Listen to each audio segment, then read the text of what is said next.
Good morning, good afternoon, or good evening, as the case might be. Welcome or welcome back again, as the case might be. My name is Dalibor Petrovic. I'm a partner at Deloitte, and over the last number of years, I've had the pleasure of hosting this series of live webcast conversations we have been organizing and delivering to you live. We have been picking topics that we feel are of interest and topics that are timely for technology leaders, both in Canada but also internationally, because obviously these conversations are relevant regardless of the national boundaries. Today, we are going to have a very, very special, very interesting conversation. We are going to spend the next 45 minutes to an hour exploring quantum computing. Most of us have heard and had some interest in quantum computing, but I wanted to bring someone in who is really deeply, deeply in this topic, and whom better to invite than Deloitte's global quantum computing leader, Scott Buchholz. Scott, greetings. Thank you very much for joining us. It's a pleasure to see you again. It's great to be here, Dalibor. It's always fun to hang with you. Thank you. Thank you very much. So Scott is joining us today from Washington, D.C. Scott has a dual role at Deloitte. He's also a chief technology officer serving our government and public service. But the role that I would like to sort of welcome Scott through is his global quantum compute leader role at Deloitte. For the audience members, this session is live, which means two things. If we get into any technical difficulties, please bear with us. But second, we are doing this live to allow you to ask questions. So if you would like to engage in the conversation, submit a question to either Scott or me using the Q&A feature of this Zoom platform. So with that, I'm going to jump straight in, Scott. We are hearing a lot about quantum computing. It's in the news. Expectations are high. I would love, Scott, if you could share with our audiences, well, firstly, what it is, and then let's lead into the conversation. And of course, as we talk, I'll ask you questions, and let's have a nice dialogue on this. Let's do it. All right. Well, one of the things that we like to start by sharing is what is it that we're talking about when we talk about quantum and quantum technologies? And there's actually a spectrum of things. And, you know, for those who remember their high school and college physics, quantum dynamics is the physics of the very, very, very, very small. And it turns out that part of what happens is they have when you get really, really small, there's some weird things that wind up happening. And it turns out that we can use them in a variety of different ways. We can use those properties to compute, to build quantum compute and perform calculations. We can use those properties to sense things. So it turns out that atoms are very chatty. They like being connected with every other atom in the universe. And it turns out you can use that to build really powerful sensors, or sensors with different types of properties than some of today's technology. And then last, but certainly not least, you can use quantum technologies to communicate more securely, to be able to do a variety of different things. As I tell people, I can talk for longer than all of you are willing to listen about this set of topics. And what we're going to be focusing on today is quantum computing. But certainly if you're interested in the other ones, I'm either happy to answer questions or happy to come back some other day and talk about them. The thing that is important to know when we are thinking about quantum computers is that most of us have an intuition that's wrong. Most of us sort of project from what we've heard about quantum computers that they must be like supercomputers. And that's not necessarily the best analogy. So if you think about how computers work today, everything you see from your phone to your tablet to your laptop to the biggest supercomputers are doing lots of math very, very, very quickly under the covers. It's not obvious, but that's actually what's actually going on. Lots and lots of math. Quantum computers are using physics. And Mm. maybe the best analogy I can give you is that of thinking about a soap bubble. Mm-hmm. Simple analogy, anyway. So if you remember being a child, hopefully you were able to have little soap wand and you stick it in the soapy water and you blew bubbles. Yep. And it turns out that if we want to use physics and quantum dynamics to calculate what would happen when we blow that bubble, we can. It's a lot of math. It might take our supercomputer months to conclude that, in fact, the shape that will be coming out of that soap film is a sphere. The interesting thing is that soap bubbles just come out as spheres almost instantaneously. So one of two things has to be true, right? Either soap bubbles are mathematical prodigies, the likes of which the world has never seen, or they're solving the problem differently. Yeah. And the answer is really that, soap film and physics work differently than math. And that's actually interesting because what that means is that there are problems that we may be able to solve using physics that are intractable to math, and vice versa, right? Physics isn't necessarily well suited to solve every problem. The challenge is most of our intuition is based on what we know about computers today, and Yes. quantum computers work fundamentally differently. And we're still all collectively trying to figure out, hey, what actually works with physics, Mm-hmm. right? As Mm-hmm. opposed to math.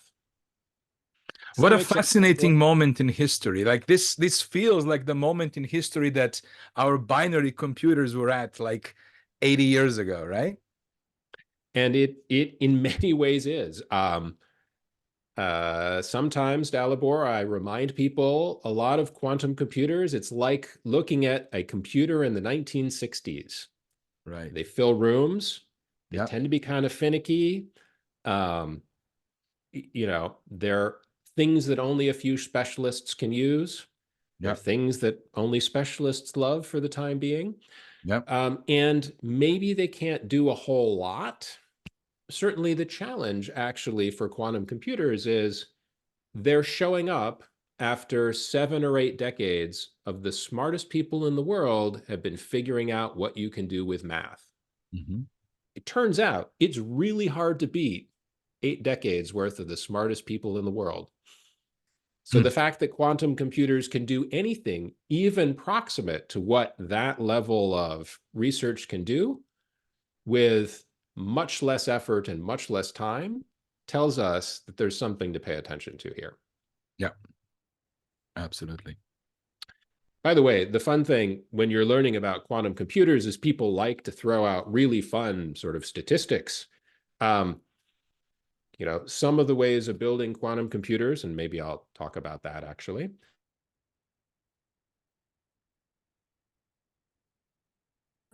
Hopefully I'm back. Some of the ways of building quantum computers require you to cool the system to temperatures colder than that of outer space. So, Hmm. the coldest place in the universe is actually the computing platform for our quantum computers in a number of these cases. And then some of them operate at room temperature, but they have lasers zapping atoms millions of times per second to get them to cooperate in very specific ways. So crazy stuff that we're talking about. Yeah. If you look at this graph, what we're trying to represent in maybe more detail than is helpful is there are more than half a dozen different ways of building quantum computers. And some of them are more mature, which simply means that people have been working on them for longer. Yeah. And some of them are newer and more novel. Um, the annealers Mm-hmm. are basically a special purpose technology. They are designed to solve optimization problems. So it turns out you can use those properties of physics I described to very quickly arrive at optimal, best high quality answers for optimization problems. If you were to think about a global retailer trying to figure out how do I make sure all my Stores are supplied at the same time, but I minimize the amount of gasoline I spend driving trucks around, for instance, right? Mhm. That kind of problem is something annealers are good for. Mhm. And just so people are clear, those are the only things running production workloads today. That's Are important. That's actually those an important quantum point. annealers.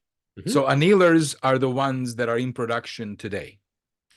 And they are in part because, while not underestimating their complexity by any stretch of the imagination, because they are trying to solve just optimization problems, they are able to do things at much larger scale Yeah. than the rest of this chart, which is really people trying to build general purpose quantum computers. Mhm. Mhm. And by the way, there are efforts underway to do things that are not even on this chart. So when I tell you more than half a dozen, I really do mean more than half a dozen. Superconducting systems operate at temperatures colder than outer space. Trapped ions and neutral atoms get zapped by lasers really fast. Mhm. Photonic systems are trying to harness the power of lasers and light to do useful work, and so on and so forth. And so the good news is that there's enough variety and enough scale that we can be hopeful and optimistic that some of these things are going to materialize. And, if you look on this page, what you'll see is there are a lot of names you probably don't recognize. I was actually gonna mention that. I'm gonna ask you that. Like obviously there are household names here, ones Mhm. that you would expect, but then who, what's the rest? A lot of these are startups. And so startup organizations who come out of universities. So the universities have been doing research into these different areas. Hmm. They spin out a number of these startups in the computing space, in the sensor space, in a variety of other spaces. And we've seen that there's a lot of healthy competition, right? And healthy working together and competing against one another across all of these different platforms as people try to figure out, how do we move these things forward? Yeah, this is exactly like this history is repeating itself. Like the machine learning, reinforcement learning, AI capabilities all, of course, emerged through academia. Mhm. 20 years ago, 30 years ago, I would say. Binary computers, similarly, Mhm. after Second World, like this is the history repeating itself, uh, probably the nth time, but at least third time in the last 80 years as it relates to computing. That's right. By the way, here are a couple things that are interesting about that, which is um, what we are finding, and we are not alone in this, is that it generally takes a year or two of concerted effort to retrain somebody to go from knowing how to productively use today's computers to knowing how to productively use quantum computers. And that timeline is important in part because some of these vendors have roadmaps that suggest in 2 or 3 or 4 years' time, depending on which roadmap and which vendor, you might have some even more useful functionality that you can use in your production workloads. And if it takes time to build that capability, I would submit or surmise that in the same way that there was a run on data scientists a decade ago, Mm-hmm. there could well be a run on quantum information scientists in the next couple of years. Of Um, course, if we are agreeing that the history is repeating itself, we can draw the conclusion of what will come next. Exactly. yes. Exactly. Right. Although, as you know, Mike Bechtel, our chief futurist, likes to say or cite the quote, history doesn't repeat itself, but it rhymes. It rhymes. Yes. Yes. Exactly. All right. Yes. And it's not evenly distributed. It's already here, the future. And the future is already here, not evenly distributed. Yeah. You know what? We're going to have to give credit to some of these folks who we're quoting. Okay, so I find this to actually be a useful thing to think about. Yep. If many people remember, there's this idea that disruptive technologies, right, the Clay Christensen, history of disruption, says that what winds up happening is existing technologies continue to improve. But disruptive technologies initially don't appear particularly attractive relative to what you can do today. Classical computing, quantum computing.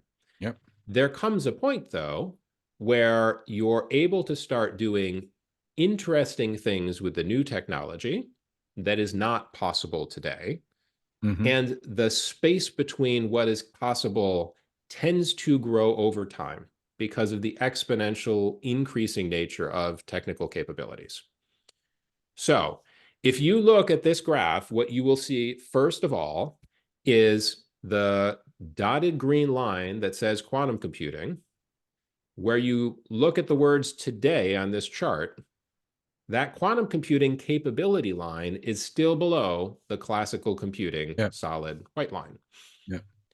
To the best of our collective knowledge today, there is nothing that classical computers can do that quantum computers can do that classical computers cannot do.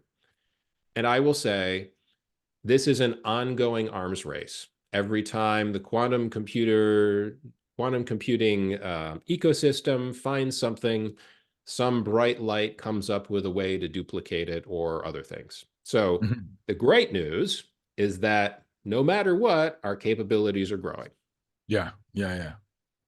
What we anticipate seeing is in the next couple of years, there is likely to start being that shaded blue region where the capabilities of quantum computers exceed those of classical computers in some limited areas. So I think people have this mental analogy sometimes that quantum computers are going to come along and there's going to be a day and suddenly they're going to be everywhere. And that may be how it feels, but what is more likely to happen is that they gradually start showing up more often in new and interesting places. Our best guess, as it stands today, subject to change at any time with no forewarning, right, is that some of what might actually exist in that little triangle is quantum machine learning. Quantum machine learning turns out to be interesting because there's evidence that quantum machine learning algorithms can be trained to higher accuracy with less data. So let me say that again. To the best of our collective ability to discern, quantum machine learning algorithms can be trained to higher accuracy with less data, which would suggest that there are likely to be use cases where accuracy is of vital importance. Now, out of the gate, these calculations may not be as fast as today's fastest computers. Yep.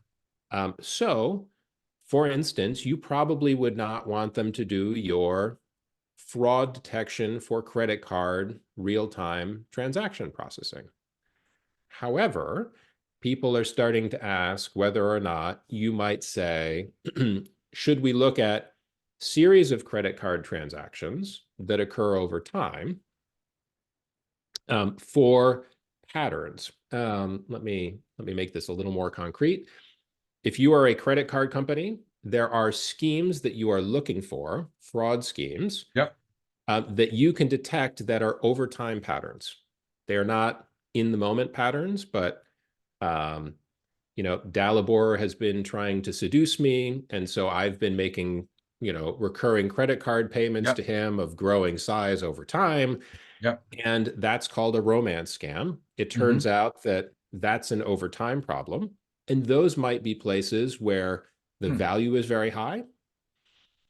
The timeliness of the answer doesn't matter as much as having the highest quality answer possible. Yeah.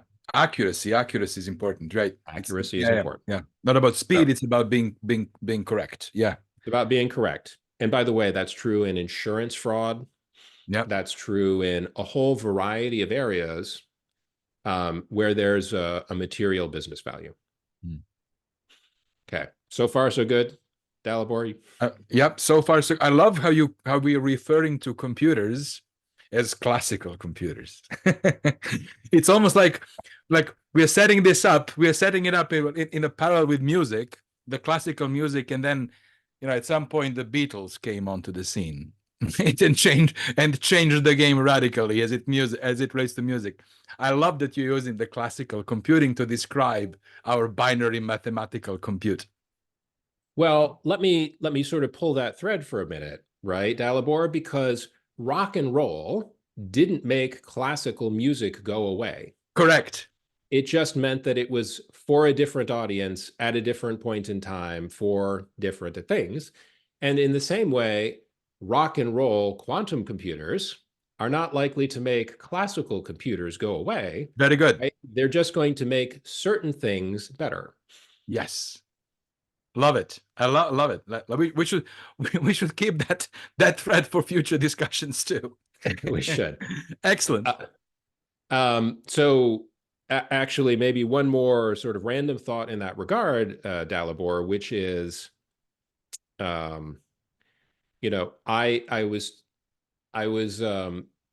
was on social media responding to some things, and somebody pointed out at one point in time, quantum computers are going to change the computing stack. And I was about to write a response. And then I decided I should think about it for a little while, which is, I find, always a good thing. And what wound up happening was, after I reflected on it, what I realized is, I don't know that quantum computers are going to change the stack, in the sense that I'm old enough to remember a time when I put what was then called a graphics card in my old PC, so Doom would run faster, right? And all the computer games. Me too. And that graphics card, Dalibor and I are old enough to remember this, had this thing on it called a GPU, a graphical processing unit. And nobody believed that GPU was going to be useful for anything other than playing games. Yep. Fast forward 2 or 3 decades, we see people using these GPUs for AI, machine learning, generative AI, blockchain, and on and on and on. Suddenly, we're in a different world, right? And it occurred to me that didn't really change the stack. And in the same way, I'm not sure that quantum computers, which are more likely to be quantum accelerators for certain calculations, are going to change the stack. But 20 or 30 years from now, we might look back and see that they've changed the game. Yeah. So that's why this is fun. Not changing the stack, but changing the game. I love it. Changing the game. Yeah. Yeah. Sorry, Dalibor, do you have a question? Well, no, but I was just going to nudge everyone to just keep an eye on what's happening with GPU, the lead GPU manufacturer, the NVIDIA, and the price of their stock over the last couple of years. Like the proof is in that pudding, I think. Dalibor, you remind me that sometimes I tell people not to take my future predictions as any sort of gospel, because if you were to look at the performance of my stock portfolio over the years, anyway, part of what we sort of think about, right, when we talk to people is, although the physics of quantum computers is really exciting, what's interesting on some level, really more interesting, is how are we going to be able to use these things? To the best of our knowledge today, this is a reasonable set of what we think these quantum computers are going to be useful for, and a little bit of the level of progression at which we expect them to occur. On the far left, we have the issue of communication and cybersecurity. I will simply briefly say, because this is a much longer conversation, there is a as yet theoretical quantum computer at some point in the future will be able to trivially decrypt the information that is encrypted in the world today. Yeah. And part of what happens is we are going to see in the coming months announcements of changes in the way we secure data. The algorithms we use to encrypt data classically are going to change in order to provide better future security. And that, if you want to learn more, I can refer you to lots of different things. What we're focused on more today is optimization, AI and machine learning, chemistry and material science, those sorts of things. These are, as I sometimes joke with my cybersecurity colleagues, the positive use cases for quantum computing. Optimization, we spoke briefly about the idea of quantum annealers, but you can imagine using, trying to optimize vehicles, trying to optimize resources. So scheduling nurses in large hospitals, right? Scheduling large temporary workforces and other things. And there are some ways of using some of this technology to support certain types of machine learning problems classically. We then move into areas of artificial intelligence and machine learning. And here, as I mentioned before, and I will get into in a little more detail, we think that we, sort of the collective ecosystem, believe that there may be some really interesting aspects of quantum computers for machine learning. Longer term, because the problem gets even more complex, is the idea of being able to use quantum computers for material science and chemistry. You'll hear people talk about developing new catalysts for green energy. You'll hear people talking about developing the next Teflon and designer drugs and other things. And the capability that's required to do many of those things is probably, years in the future. But the promise of what we might be able to do when we get there is incredibly fascinating. Yeah. So not perfect, but directional, so that people can think about where might we, in our organization, think about using quantum computers. And so I'm looking at this picture. It says immediate optimization. It says immediate. The other one says now. Is it fair to assume that immediate means there are actual use cases happening? Or is any of this in actual production? Maybe the question. I would say two things, right? One, in the immediate category, everybody needs to pay attention to the coming shift of how we're going to secure information. All right. And needs to begin preparing. When we get to now and the optimization, there are production use cases, right, running on annealers that people should consider if they have those kinds of problems in their organizations. Fantastic. And what is also important, because we're going to record this session and leave it for posterity, when we say now, it's February 13th, 2024, that we are discussing this. That's right. And to Dalibor's point, this stuff changes every couple of weeks. So incredible. Stay tuned. Super, super interesting space, very quickly evolving. All right. Let's talk for a little bit about quantum machine learning. And then it looks like maybe we have some questions that we can get to. But oh, yeah, absolutely. I sort of summarized this here earlier, right? But when we think about what quantum machine learning may enable us to do, it's train with less data, right? Improve accuracy and have higher dimensionality of features. What does that mean in English? It means that in some problems, you don't always have a lot of data, but that data has a lot of variability. And it turns out quantum computers are really good when you have very large variability. And unfortunately, nothing is coming to mind to make that a less abstract concept. But just know that, if you go find a data scientist and you tell them you have high dimensionality, they'll look at you and nod like that means something. Right. So, but the good news is, okay, so if we could do all these things with these characteristics, what will we be able to better do? Find anomalies, find fraud, right? Generate better synthetic data, better predict the properties of new compounds.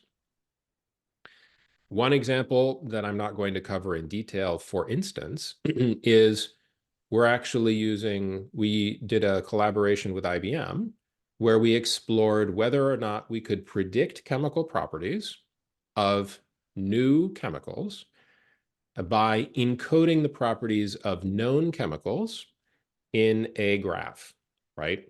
A graph being, if you think about your social network graph, you've got yourself and your neighbors, and there are lines linking things that are linked. Well, it turns out you can encode information in that way, and then you can do machine learning on graphs and predict properties of new chemicals that you haven't seen before. So all kinds of fascinating stuff going on in this space. Absolutely. Now, one of the aspects of machine learning that we hear people talk about a lot is explainability. And there is this view that machine learning is always something where you pour a bunch of numbers into one end of a black box and you get an answer out the other side, and there's no way of knowing what goes on in the middle. And that's both an oversimplification and somewhat misleading. Yeah. What is largely true, not absolutely true, but largely true, is that there is generally a trade-off between explainability and accuracy or predictive power. And the more explainable an algorithm, right, the easier it is to look at and say, Scott was denied for this mortgage because, right, it tends to be somewhat less accurate, whereas a deep neural network can be more accurate, but you have to sort of peel it apart and do lots of gyrations to figure out why it's actually concluding what it's concluding. So this is, quantum computing does not change any of this. This is still true. What we're seeing, though, is in the more explainable side, we actually have some quantum annealing techniques that can improve the performance of today's classical models. We can improve, with next to no change, the ability to predict explainable outcomes today. This matters in regulated industries. Yeah. For banks, for healthcare, for others who need to make decisions and then explain, I accepted Dalibor's mortgage and I denied Scott's, why that's important? Well, these models have great characteristics. Yeah. In the middle sort of this teeter-totter, we've got the idea of reservoir computing. And reservoir computing is a theoretical construct. I'll tell you a little bit more about it in a minute. And on the right-hand side, right as we go left to right, we have things with higher accuracy. We've been exploring an advanced AI technique called generative adversarial networks to actually do synthetic data generation. So let me explain these in a bit more detail for a moment. We're humans, so we like giving our things cool names. We have a technique we like to call alpha Q-boost. What happens is when you are trying to generate explainable machine learning outcomes, one of the techniques for doing so is called decision trees. And you can think about a decision tree as basically the root system of a tree. And if you think about what the root system looks like, it kind of does this, and there are little branches and things come out. And you start at the top and you say, is X or Y true, right? Is it true or false? And then based on that, I make some next decision. And based on that, I make some next decision and some next decision. Yep. That's a decision tree. A decision forest is a more sophisticated version of this. You take a tree of trees and put them together. It turns out that decision forests are also called ensemble models, and they're very good for explainable AI.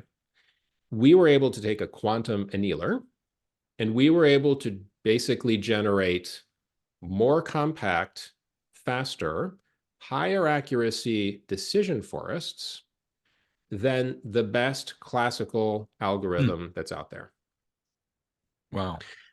And so this simplifies the process of explaining them. It simplifies the process of other things, and it doesn't change how the system actually works in production, because all we're doing is changing the shape of the forest, the shape of the trees that we're going to be loading. So this is a minimally invasive way to start taking advantage of quantum computing for those who are working with ensemble models. So as ensemble models, decision trees and decision forests, and what I heard you say, Scott, is it something, this is something that has moved out of the sphere of theoretical and is actually real production, not in production, but perhaps pilot. What stage is it at? I would say it's production ready. Production ready. And we're happy to work with somebody who is interested in learning more to show them that it works. We've proved Well, there it. we go. We've proved it with a number of data sets. And so if Fine. you believe you There we have go. this problem, we're happy to meet you where you are. So hence part of the value of listening into the conversation live is you could be the very first one to contact Scott afterwards. By the way, obviously, if anyone wishes to speak with Scott or our quantum team, please let me know. Of course, just email me back and we'll be happy to broker introductions. That was off the tangent. Or you can find me on the internet. I am not exactly difficult. On LinkedIn. On LinkedIn. Yes. All right. So next, let's talk about reservoir computing. And reservoir computing is actually based on the idea of a physical reservoir. So if you think about a lake or a rock quarry that's full of water, an abandoned rock quarry full of water, that's a reservoir system. And if you do something on some edge of the system, it actually impacts the rest of the system, right? So if you throw a rock in the lake, it loosely impacts everything else going on in the lake. It turns out that part of what people have learned when they look at neural networks is that when you're changing things, basically neural networks are several layers deep. Turns out that the majority of the change actually happens on the last layer. It's just a characteristic that people have learned. And what people said is, hey, a reservoir, a physical reservoir, is a lot like the inside of that neural network. We toss something at it, it has, small reactions.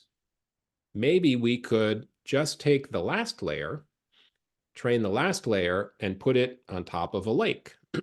Well, obviously putting it on top of a physical lake is not a practical solution, but it turns out that certain types of quantum computers, in particular, some of the neutral atom platforms, we work with Quera in particular, but there are a number of others like Pascal and others, have this concept of using their quantum computing technology as a reservoir.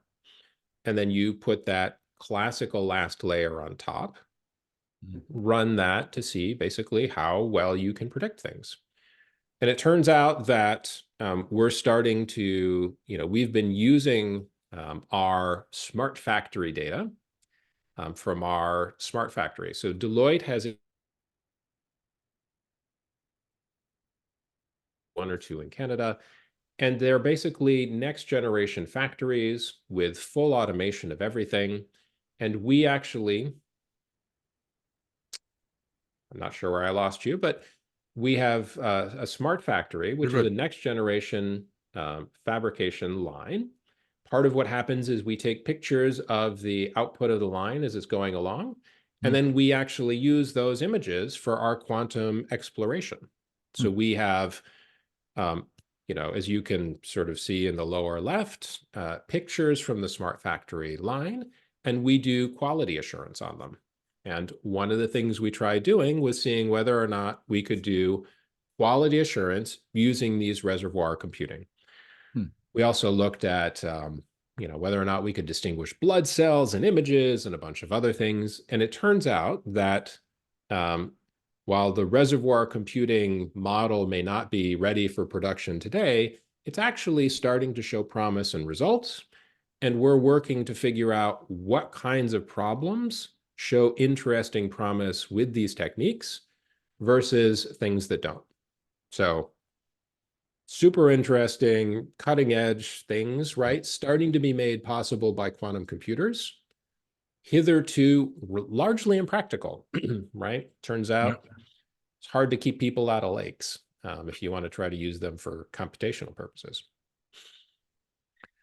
Yeah, I love that. I love that you're describing actual use cases as well. Like this is, I think, this is important value for people to actually hear more than theory, where this actually makes sense and how our organizations actually deploying this. So this is awesome. Thank you. Yeah.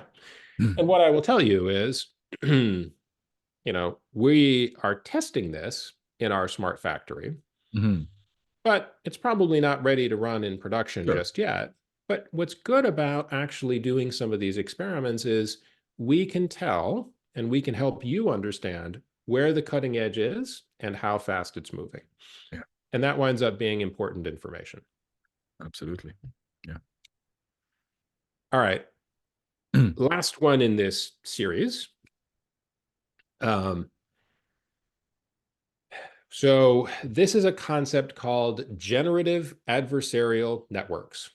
It is an advanced technique in artificial intelligence, and it is particularly well suited for generating synthetic data.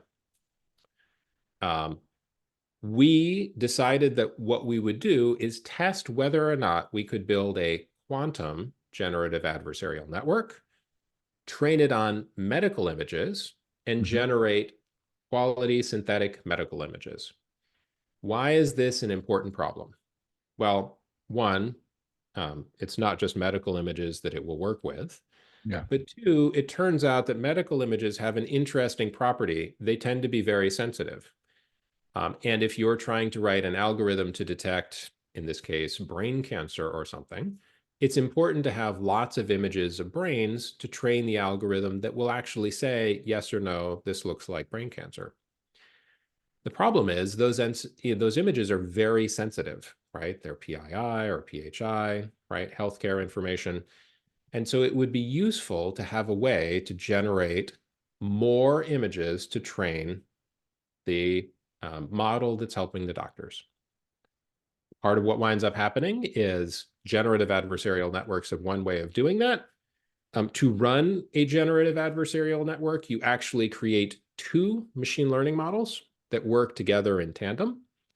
The first model is basically trying to figure out whether or not you're showing it a fake image or a real image. That's its only job. Its job is to say, yes, this looks real. The other machine learning model is trying to figure out, can I generate a fake image that fools the first algorithm? By the way, if I can generate a good enough image to fool my discriminator, right, my first algorithm, then I will know that I am generating high quality synthetic data. Oh, that's so cool. Right? That is so cool. And hence the adversarial in the network, title. that's right. And so what you do is you run them in cycles for a period of time until the generator is generating synthetic data so good that the discriminator can't tell it apart from real data. Wow. Now, what's really fascinating is it is possible that quantum computers may be uniquely well suited for generative adversarial networks because of the way they scale in machine learning models. And so we've been able to demonstrate at small scale that this is possible and that the technique works. And so we are very excited for the vendors to scale up the capability of the hardware so we can continue to scale up and scale out our capability to generate images. But if we can do this with images, we can do it with data, we can do it with anything you want. It just turns out images are a fun, difficult, challenging place to start. Yeah, yeah. Wow, boy. Do we live in interesting times? We do live in interesting times. Okay. So I'll tell you what, if you are wondering, what do we do at Deloitte and what sorts of things can you call us for? Mhm. In addition to hearing all of these wonderful stories and spending time with Dalibor and myself, and what could be more fun? We offer services that range from quantum cyber readiness. So I told you about the potential future threat of quantum computers. We have experts who can help you understand what to do, how to get ready, in what order, where to start, how to look, all of those sorts of things. And what I would loosely tell people is, if nothing else, you need to know where your data is today and how it's secured. And it's amazing the number of organizations who aren't clear on that. Okay. Before you go off of that Please. one, it's something that actually I was reminded last week when we did our Next Gen Academy in Toronto. We were looking at the speed of adoption of new technology and how that is increasing, and we were comparing, how technology such as ChatGPT, how long it took ChatGPT to get to 100 million users, next to the next one, which was TikTok, the fastest next one, right? So we all, of course, know the story from the adoption of radio and TV and so on and so forth. TikTok took 9 months, only 9 months to get to 100 million users. 9 months. For ChatGPT, it was only 2 months, 200 million users. So the breakthrough of that technology caused ripples around the world. And the fear, I think, here is that at some point, the breakthrough on quantum computing as it relates to cybersecurity, or in other words, having a bad actor access to this powerful technology could actually make it, you might be out of time to start preparing your defenses if you're not ready by that time, is what I mean. It could be very, very quick is my worry. I don't know if you share that concern, Scott. I would say this is an area for deep concern, but not panic. Okay. It is easy for people to slide into the panic. I don't believe panicking is productive, but I do believe that this is something that's worth taking seriously. Yeah. Kind of this will come at some point. This will come. We can see it peaking at the horizon. So that's right. We will all have to face this. We may as well start thinking and doing something about it now, as opposed to waiting for it to become real. If we wait until it becomes real, it may be late. That's right. I mean, there is a view held by some, unclear how true it might be, that there are nefarious organizations today, basically stealing encrypted data and storing it with the idea that at some point in the future, they may be able to figure it out. This may even be true. It's difficult to know. However, what I would say is concern, not panic. Yeah. Right. Thoughtful, deliberate preparation beats, haste and waste. Yeah. Yeah. And we are more than happy to help you understand what that looks like and what you should do for a second and third. Yeah. We are also happy to help organizations who are just getting started on their quantum journey, right? Strategy, roadmaps, education, right? Thinking about where use cases might exist in our organization today, tomorrow, into the future. How do we prioritize those? What do we think about?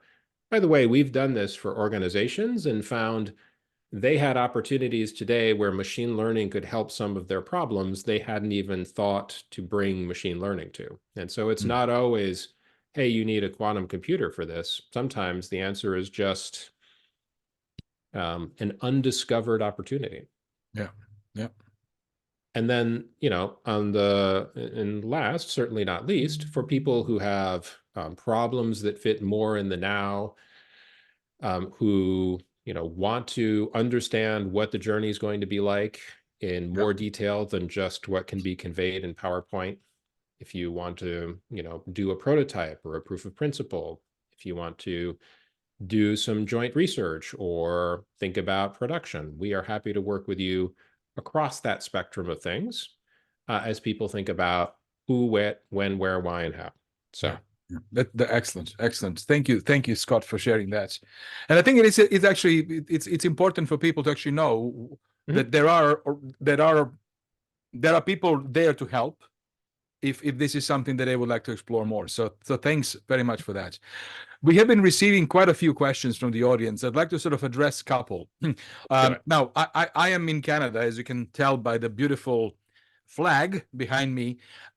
The question came in asking, are there any companies, startups or scale-ups that are showing up on your radar as it relates to quantum computing? Now, I do know that specifically in Alberta, both universities are investing heavily in research on quantum, and I know that's happening. It's probably happening in other universities as well. But are there any Canadian companies that are on your radar at all? There are a few.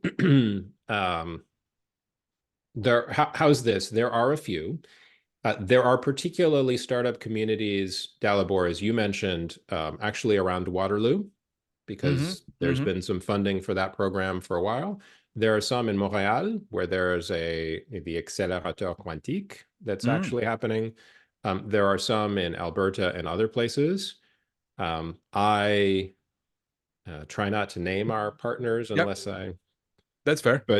But yes, we are aware. We are keeping an eye, and we're excited to work with people from all over, really.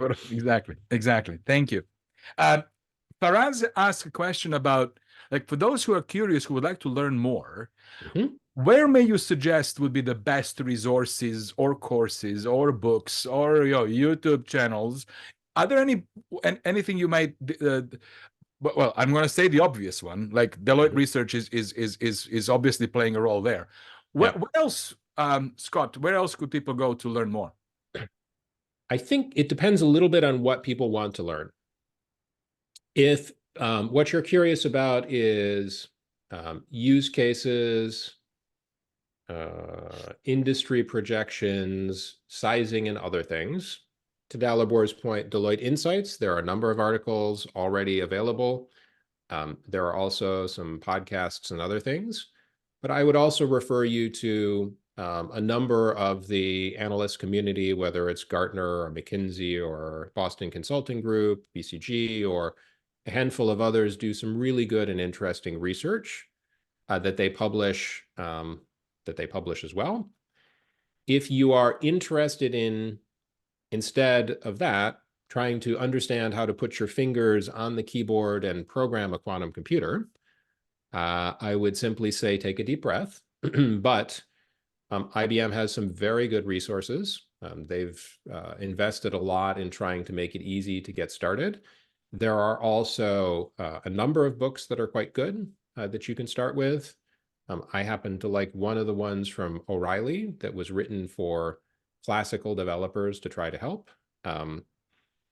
And there are, obviously a whole bunch of other places you can start as well.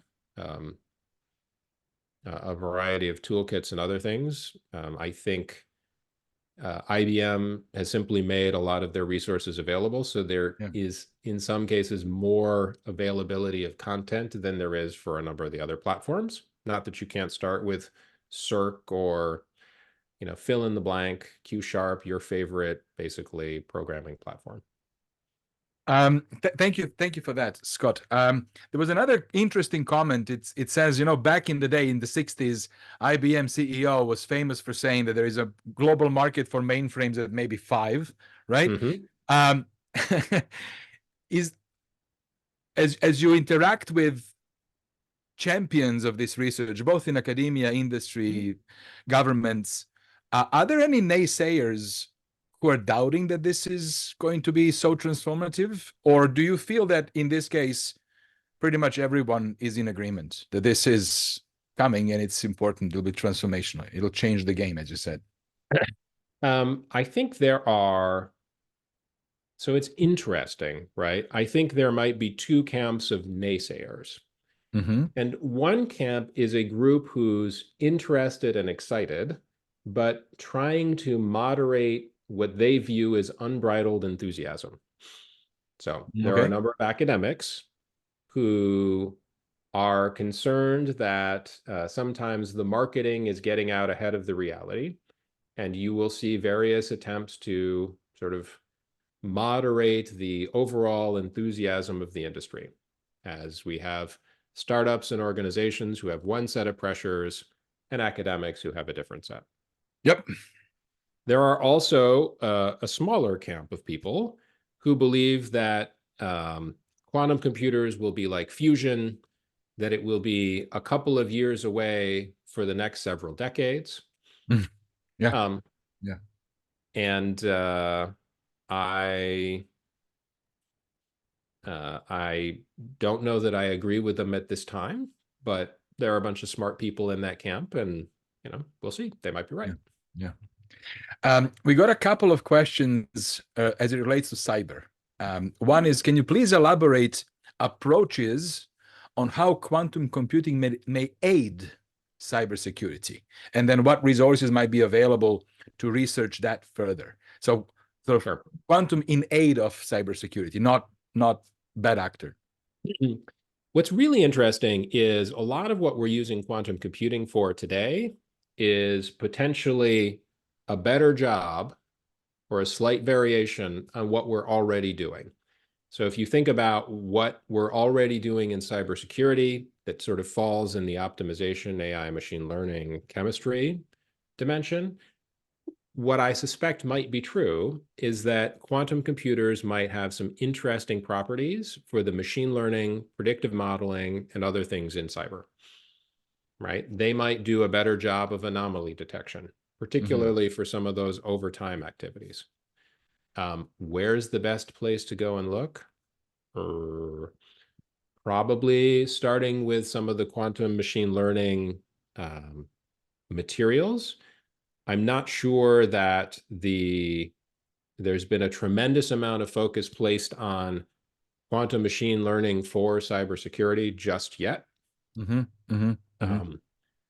In part because people are focused on use cases for finance and pharmaceuticals and chemicals and other places where there is some degree of obvious short-term interest. Another question that I wanted to ask you is that obviously quantum computer is a computer physically. It's a device that fills the room now. How do you project that ultimately in a short to midterm, large organizations will actually be buying or building them computers themselves, or is the access to this going to continue through subscription to existing ones? Like how is like the ecosystem emerging around actual access to quantum computers? Yeah. What I would say is, for the moment, people are thinking a little bit about quantum computers the way they think about high-performance computing clusters, which is to say, many organizations don't really need a high-performance computing cluster, but every once in a while they need the go fast button, and the cloud is a really great answer for that set of use cases.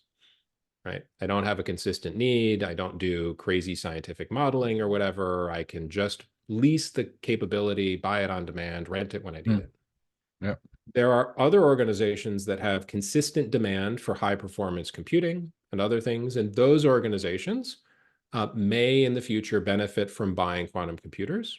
And we are seeing some HPC centers buying quantum computers to put next to their HPC systems to start investigating what that sort of 1 + 1 is going to look like at some point in the future.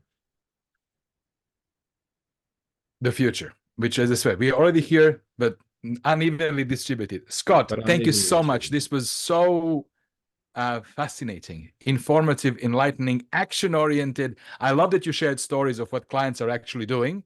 And I love that you actually shared what professional services firms like ours can do to help. So Mhm. I want to thank you very much, audience members here. You can, of course, use the QR code to get to Scott. And please plan to join us for our next session. We're going to have a session tomorrow on February 14th. I'm welcoming the North American Chief Technology Officer from Workday to talk about Workday and modern ERP modernization. That's tomorrow.